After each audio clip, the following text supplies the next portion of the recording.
নমস্কার বন্ধুরা, পিঙ্কি কিচেনের সবাইকে স্বাগত। আজ তোমাদের সাথে শেয়ার করব রাতে ডিনারের জন্য বেগুনের একটা সুস্বাদু নিরামিষ রেসিপি। তাহলে আর না দেরি করে ভিডিওটা শুরু করা যাক। ভিডিওটা সম্পূর্ণ দেখার অনুরোধ রইল বন্ধুরা। এখানে বড় সাইজের দুটো বেগুনকে দেখো লম্বা আকারে কেটে নিয়েছি, আর আলুও দুটো বড় সাইজের লম্বা করে কেটে নিয়েছি। সবার প্রথমে বেগুনটাকে আমি নুন জলে কিছুক্ষণ ভিজিয়ে রাখছি। বেগুন যদি নুন জলে ভিজিয়ে রাখা হয় তাহলে কিন্তু তেলটা কম টানে। এবারে একটা ভাজা মশলা তৈরি করে নেব। 1 চামচ ধনে, 1 চামচ জিরে, 1 চামচ মৌরি, কয়েক কটা গোটা গোলমরিচ আর 3-4টে শুকনো লঙ্কা শুকনো কাঠখোলায় নাড়াচাড়া করে ভেজে নিচ্ছি। ভেজে নিয়ে এটাকে আমি শিলের মধ্যে গুঁড়িয়ে নেব। এইটাই হচ্ছে স্পেশাল মশলা। এইটা দিলে বেগুনের স্বাদ কিন্তু দুর্দান্ত হবে। এবারে দেখো বেগুনটা তুলে নিয়ে ওই নুন জলেতে আলুগুলোকেও আমি ডুবিয়ে রেখেছি। এবারে একটা টমেটো কেটে নিয়েছি, একটু ধনেপাতা আর আদা আর কাঁচা লঙ্কা থেতো করে নিয়েছি। গ্যাসের মধ্যে কড়াই বসিয়ে কড়াইয়ের মধ্যে দিয়ে দিয়েছি বেশ কিছুটা পরিমাণে সরিষার তেল। তেল খুব ভালোভাবে গরম হয়ে গেছে। তেলের মধ্যে দিয়ে দিলাম 1 চামচ মতো কালো জিরে। কালো জিরেটা ভেজে নেওয়ার পর দিয়ে দিলাম এখানে থেতো করে রাখা আদা আর কাঁচা লঙ্কা বাটা। এবারে তেলের মধ্যে এটাকে খুব ভালো করে ভেজে নিচ্ছি, যাতে করে আদার কাঁচা গন্ধটা চলে যায়। দেখো খুব ভালো করে আমার এখানে ভাজা হয়ে গেছে। এবারে এই পর্যায়ে দিয়ে দিচ্ছি কেটে রাখা আলুর টুকরোগুলো।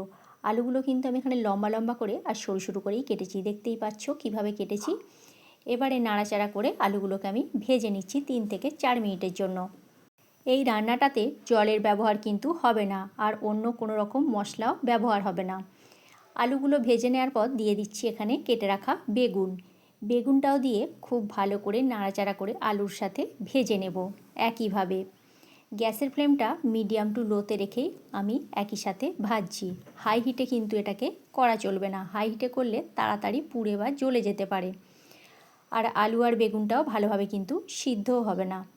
সেই জন্য গ্যাসের ফ্লেমটা মিডিয়ামে রেখেই রান্নাটা করতে হবে। দিয়ে দিচ্ছি স্বাদ মতো নুন, আর দিয়ে দিচ্ছি এখানে 1 চামচ মতো হলুদ গুঁড়ো। নুন আর হলুদটা দিয়ে আবারও এটাকে ভেজে নিতে হবে। বন্ধুরা, আমার এই ছোট ছোট ভিডিও রেসিপি তোমাদের যদি ভালো লেগে থাকে লাইক কমেন্ট শেয়ার করো, আর আমার চ্যানেলে যদি নতুন বন্ধু হয়ে থেকো তাহলে আমার চ্যানেলটা সাবস্ক্রাইব করার অনুরোধ রইল, আর পাশে থাকা বেল আইকনটা প্রেস করে দিও। তাহলে কি হবে, যখন কোনো নিত্য নতুন আমি ভিডিও আপলোড করব সাথে সাথে নোটিফিকেশান তোমাদের কাছে পৌঁছে যাবে, তোমরা ভিডিওটি দেখতে পাবে। আর ফেসবুক পেজ থেকে দেখে থাকলে আমার পেজটি ফলো করে নিও। দেখো বেগুনটা ভাজার সময় আমি একবার ঢাকনা দিয়ে ঢেকে দিয়েছিলাম মিনিট 3-4 জন্য। মিনিট 3-4 পর আমি ঢাকনাটা খুলে আবারও নাড়াচাড়া করে নিচ্ছি। নাড়াচাড়া করে নেওয়ার পর যে মশলাটা আমি ভেজে গুঁড়িয়ে রেখেছিলাম সেই মশলাটাকে দিয়ে দিলাম 2 চামচ মতো। 2 চামচ মতো দেওয়ার পর আর দিয়ে দিচ্ছি বড় সাইজের একটা টমেটোকে লম্বা আকারে কেটে নিয়েছি, সেই টমেটোটাও এখানে দিয়ে দিলাম। দিয়ে একই সাথে খুব ভালো করে আবারও কষিয়ে নিতে হবে বেগুন আলুকে। এটা ঢাকনা চাপা দিয়ে দিয়ে রান্নাটা করতে হবে, তবে কিন্তু ভালো হবে।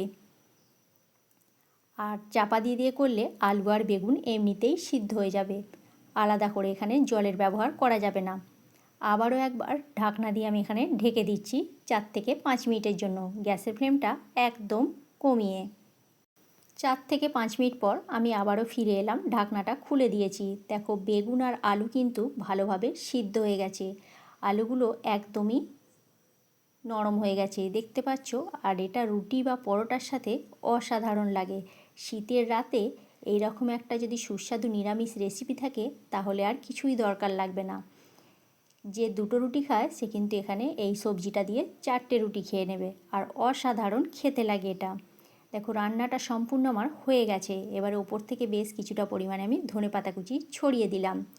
এবারে গ্যাসের ফ্লেম অফ করে এটাকে আমি নামিয়ে নিচ্ছি। তাহলে কেমন লাগলো এই সুস্বাদু নিরামিষ রেসিপিটা অবশ্যই জানিও। আজকের মতো তাহলে এইখানেই।